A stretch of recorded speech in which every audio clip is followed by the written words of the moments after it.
Tatlo ang patay sa karambola ng jeep at dalawang motorsiklo sa Ternate, Cavite. Nawalan daw ng preno ang jeep kaya walang nagawa ang driver kundi ibangga na lang ang sasakyan. Nasa frontline ng balitang yan, si Rainiel Pawid. Sa videong ito nakuha mula sa likurang bahagi ng dashcam ng isang sasakyan, makikita ang isang jeep na mabilis ang takbo. Binabaybay nito ang Ternate na Sugbu Road sa Cavite pasado alas 5 ng hapon nitong linggo. Nagka-counterflow at nag-overtake pa ang jeep.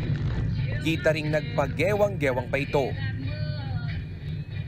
Hanggang sa nawalan ng kontrol ang jeep at nabangga ang kasalubong na dalawang motorsiklo. Motor! Ang motor! Diyos ko po! Panginoon ko! Pinatay niya yung mga motor! Sa lakas ng pagkakabangga, patay ang dalawang rider at isang angkas. Ang isa sa mga rider na pag-alamang miyembro ng Philippine Marines. Sugatan naman ang pamilyang sakay ng jeep na galing sa outing at pauwi na sa Maynila. Base sa salaysay ng driver ng jeep, nawalan daw siya ng preno habang nasa pababang bahagi ng kalsada.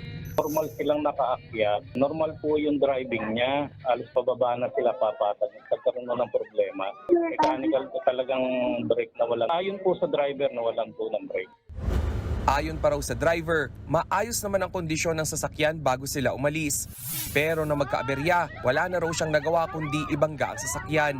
Ang gusto niya, ibangga talaga. Naghahanap siya ng space para doon niya talaga ibabangga. Nagkataon naman may biglang sumulpot na dalawang motor, kaya yun, nadali yun. Posibleng maharap sa patong-patong na kaso ang driver ng jeep, lalo't handa raw magdemanda ang kaanak ng mga biktima.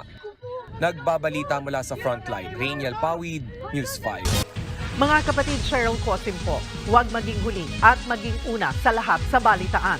Para sa tuloy-tuloy na talakayang sa Frontline, mag-follow at mag-subscribe sa social media pages ng News 5.